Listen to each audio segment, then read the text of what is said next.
Hey everyone, welcome back to a new video. If you have your own personal scary story that you would like to send me, you can do so by sending it to southerncannibal.com. Now that all that's out of the way, let's begin.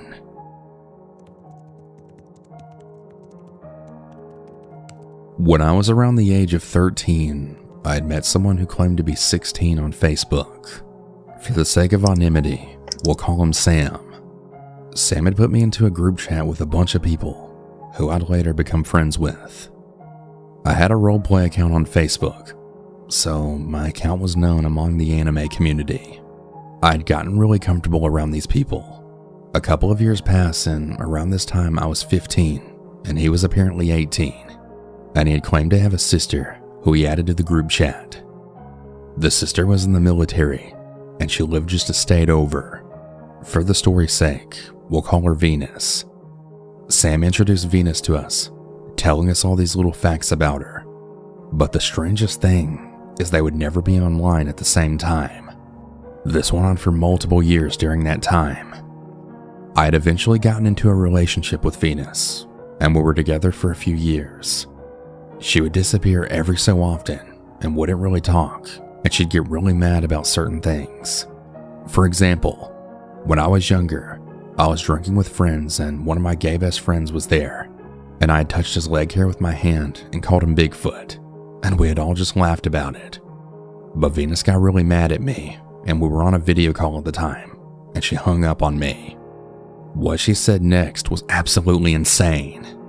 She said what I did was cheating, and that she was going to kill her own brother Sam, which, as you can imagine, shocked the hell out of me.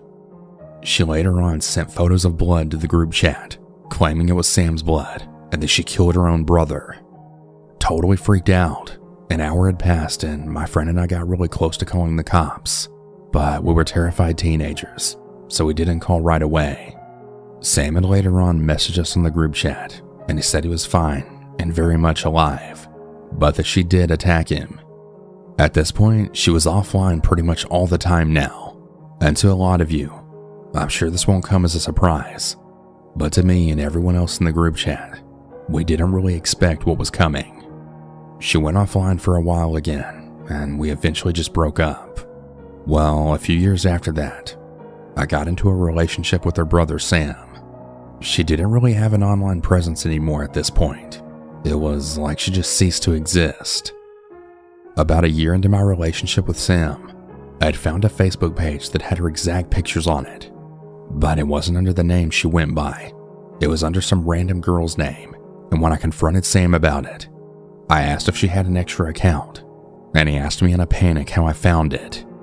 He freaked out, and in less than a minute, I was blocked from the account, and Sam just asked me to pretend like it didn't exist. Of course, I thought this was weird as hell, but I didn't really give it a second thought at the time. Again, really stupid teenager stuff. But something didn't sit right with me. Sam and I had started planning to meet each other in the coming months, but things started to take a really bizarre turn in the relationship. He started saying a lot of NSFW things to me that just really made me uncomfortable. I had started to even get scared of him. Well, I eventually get cold feet, and I call off meeting up with him, and I even break off the whole relationship. I don't know how to explain it, but something just didn't feel right anymore. He hasn't contacted me since, but with everything running together and with me talking with our old friends, I think we've all put together the pieces that Sam and Venus were the same people. There was never a sister. It was only him. He made up this entire life of this other human being. He pretended like he was his sister killing him, as well as faking cancer and faking military careers just to be in a relationship with me. I never really confronted him about it because I just never really had the guts to. But my childhood was consumed by someone that led me on for years, who was apparently in their 20s and crazy enough to make up different lives. I don't even know if the person I saw in the pictures was actually him or not, and I guess now I never will. To Sam, wherever you are out there, you're really fucking sick in the head.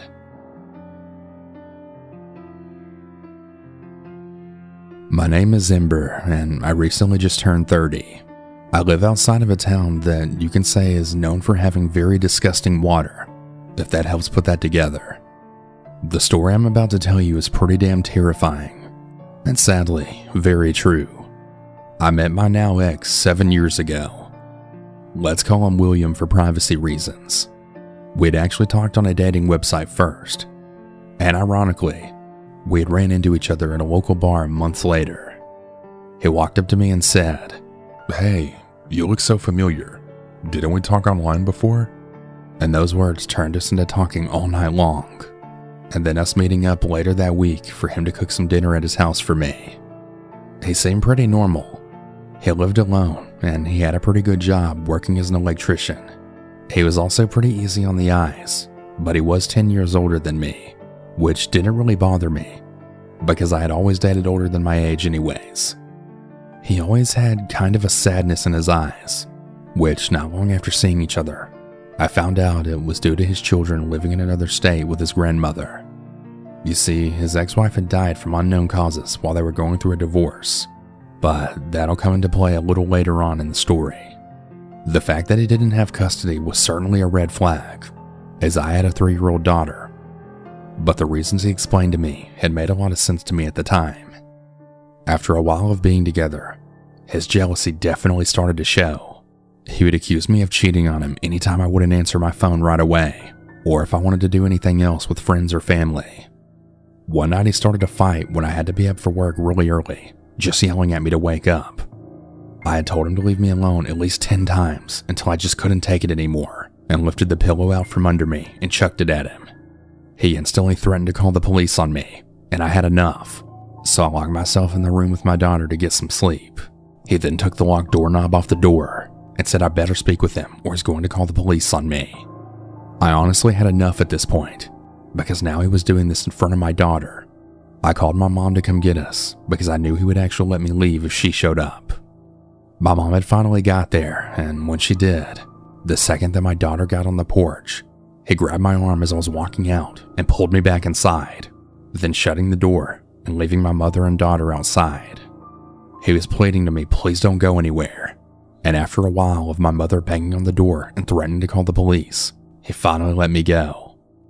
After us getting back to my mom's, I knew I was done with that asshole. The very next day, I got my dad, sister, brother, and cousins to help me get my things out and to put it into a storage unit. Even in front of my dad, which my dad is very scary and intimidating, he just kept trying to plead with me not to leave, until my dad finally said to him, "You don't speak to her. You don't even look at her." After leaving him, he would text me every single day, begging me to talk to him. Some of them would be very nice, like, "No matter what happens, I'll always love you, Ember." Then it would be, "You're such a fucking slut. You're probably with some dude right now." Then another text would come through about how amazing I am in bed, and no one in the world could ever make him feel the way I do. Then threatening if I didn't talk to him, he was going to post all the pictures I had sent him online for everyone to see. Fast forward a few days later, and he'd sent my family members lots of lies about me, telling them I was a drug addict and doing all these other crazy things. This is when I finally had enough, and I'd called the police to report harassment. The cop that showed up was actually my mother's friend's ex-husband, so I had known him personally. He called my ex on the phone, and the conversation went as followed. "Hey, is this William?" "Yeah, who the fuck is this?" "This is an officer, and you really need to leave Amber the fuck alone." "This is a prank call. You're not a real officer. Suck my dick, bitch." And then hung up on him. The officer told me to get into his cruiser and show him where he lives, which was right down the road. When we pulled up, he was getting into his car to leave. On the way there, the cop had noticed he had a warrant for some unpaid tickets. He immediately stepped out of the car and then arrested him right there on the hood of his car. I got into the front seat of the cruiser, and the whole time driving back to my house, he was saying, "Ember, I still love you, baby. I love you so much. Why are you doing this?" Before the cop could tell him to shut up. When I finally got dropped back off at my house, the cop stepped out of the car and he told me to stay away from him, that he's the kind of man who'll kill me one day, and he has a prior PPO against him from another female. That definitely freaked me out, but the second he got out of jail, he was immediately texting me and telling me he forgives me and how much he loves me more than anything. Fast forward a couple years later, but in between these couple of years, I had gotten married, and in between them, he would still find me on any platform, and he would send me random messages, letting me know he still loves me and always will. Well, eventually my ex-husband and I went through a divorce, and let's just say I went wild and totally out of my mind at this point. So I actually entertained my ex like a complete moron, and I actually went on some dates with him and stayed the night with him pretty regularly. I was feeling pretty insecure with myself due to my divorce, but my thought process was pretty ignorant, and my family was extremely angry with me. Everything was going pretty great at first though, until again it wasn't. He would again do crazy things, like accuse me of sleeping with my own family members and lie to my friends to get them to be mad at me, like telling them that I secretly hate them, and just really outlandish things. He had actually sent flowers to my work, my mom's, my house, my sister's house, my aunt's house, and my house all in one day. Thousands of dollars worth of flowers just to get me to talk to him after I told him I couldn't take it anymore. I had agreed to go to his house and talk, which was the biggest mistake of my life. When I got there, he was sitting on his bed, and I sat down next to him. He was being super sweet at first, and he thanked me for coming over. But then his facial expressions turned sinister. He told me that he knows I've been fucking someone else, and I assured him I wasn't, and I had no interest in anyone at this point. He then stood up and started screaming at me. Yes, you did. I know you fucked someone, and you better admit it right now. I kept telling him I didn't, and that I wasn't going to admit to something I didn't do. And then he said to me, You better admit it right fucking now, or I'll squeeze the fucking life out of you. I was hesitant, but I just screamed, Okay, fine. I guess I did it then. He then jumped on top of me and started squeezing my face and shaking my head. You're a fucking whore. How could you do this to me? You're just like Laura, my whore ex-wife. As it turns out, Laura was his ex-wife that had passed away by unknown reasons. Her death was ruled inconclusive. I started punching his head, and he eventually jolted up off the bed and went and stood in the doorway. I tried to break through, but he told me I wasn't going anywhere. I ran to the sliding glass door that was on the other side of the bed and started banging and screaming for help. I was in a panic, just begging for someone to hear me. He then looks me in the eyes and in the creepiest voice, then says, Here, let me help you. And he starts banging on the sliding glass door, screaming help and laughing. I then jump onto the bed and climb under the covers, putting a pillow over my head. Don't ask me why, but in that moment, I felt it was the only way to hide in a sense, just to get away from his evil eyes looking at me. He would keep talking to me, but I wouldn't answer him. Amber, Amber, Amber! It was like I was in some kind of horror movie. I eventually looked out from the pillow and tried to jump up and leave, but he had pinned me down to the bedroom floor, and I eventually just gave in, and I told him what he wanted to hear. I told him he was right, and I hated myself for hurting him, and I was never going to do anything without him again, but that he had to let me call my friend Jessica to tell her I was alright. Otherwise she was going to call my mom, and she'd be over here. He let me keep some distance in between us so that I could make a phone call, and I called 911. Please help, I'm being held captive by this guy I'm dating, and I shouted out the address. William then immediately ran out of his house, then jumped in his car and took off. I ran to a neighbor's yard and waited for the cops to get there. They immediately put out a warrant for his arrest. Fast forward to when he got out of jail. I was eventually talking to someone new at this point, and I was for sure done with this creep. I eventually testified, and he got off with major fines and lots of anger management classes. I was driving down the road when I had heard this hissing noise. At first, I thought it was my tire going flat by the sounds of it, but I had felt something touch my arm that was resting on the middle console, and I looked back, and it was a fucking possum. Yes, you heard me right. This sick fucking bastard trapped me and put a fucking possum in my car. He knew how afraid of rodents I am. I literally talked about it all the time. I pulled into the restaurant that was on my right and opened up all the doors to my car. I went as far away from it as I could and waited a while talking to the guy I was seeing on the phone. He had a son with him, and he couldn't come to me at the time. And so I eventually got some guts and went to look in the car, and luckily, I didn't see anything in the car anymore. I didn't call the police because what proof did I actually have, and how crazy would I have sounded, but I knew it was him. A few weeks later, my mom had sent me a screenshot of a picture of my ex, and sitting next to him was a girl. But the weird thing about this girl was she looked exactly like me. And when I say exactly like me, I mean head to toe. She had blonde hair, blue eyes, round-shaped face, curvy body, everything. So much so that my dad was convinced that he had photoshopped it. But no, this girl was real. He not only is stalking me, but he's using some poor girl just because she looks like me. Fast forward a month later when I'm at work, and I notice my tire is completely flat. There was a screw completely lodged in it. Now, for some reason, it didn't really click that this had anything to do with him. I just thought I got unlucky and ran over one. Well, after having my stepdad patch it up, I got home and I woke up the next morning, and my new boyfriend at the time and I noticed hundreds of screws dumped all throughout my driveway, and now 2 other tires were flat as well. It was then that I knew it was him. I downloaded a phone recorder, and I was dead set on getting this creep to admit it and calling the cops. I called him privately because he didn't have my new number. He answered, and I'd asked him if he wanted to come over. Really? You actually want to see me? I told him yes. I want him to come over and watch this video of him dumping screws in my driveway. He then sighs and says, "Please, Ember, I don't want to go to jail."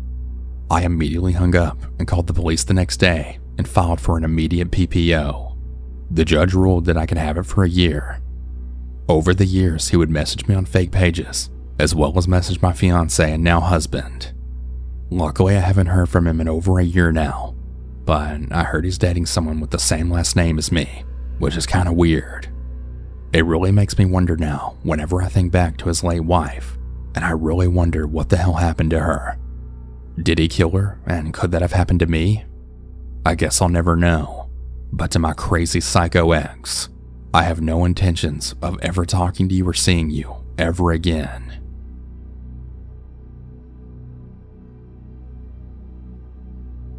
I'm not saying my name or my ex-boyfriend's name.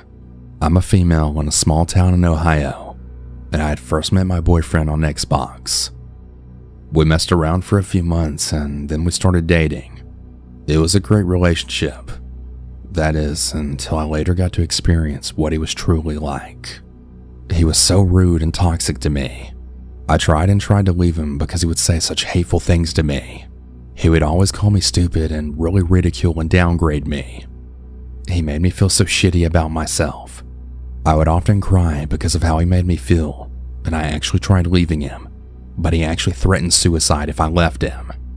I tried to help him out because he would make me feel so bad, and he would often call me toxic when he was the one manipulating me. However, I just ended up staying with him, which I know was really dumb. After some time, we finally met in person at a mall in his area, which was about 3 to 4 hours away from me. He made me spend my own money on him on stuff like food and clothes. We walked around the mall, and he actually pushed me into a wall. It hurt like hell, and people were actually watching this too. He then whispered into my ear in a deep voice, "Do as I say." Instantly, my heart dropped to my stomach, and my fight or flight response kicked in, and I pushed him away with all of my strength. He freaked out, and he had started apologizing to me, but I just kept walking away because he really freaked me out at this point. He grabbed me by the arm and kept pulling me. He was a lot stronger than me, and he had dragged me around like a rag doll. He had dragged me to the unisex bathroom where he tried to get me to go down on him, and I told him he was crazy and to leave me alone, and that we're over. I pushed him again as he had then cornered me in a huge stall. I managed to run like hell to my car and instantly lock the doors and drive away. He kept calling me repeatedly and spamming me messages. When I finally stopped for gas, I blocked him immediately, but I saved the messages. The first message said, "Please, baby, I'm sorry. Don't hate me. I just want to have some fun together." And he also sent more after that. I really hate that I never called the police about it. So yeah, be safe out there, and try and be careful of who you date. You honestly really just never know who your significant other might just turn out to be. So watch your back.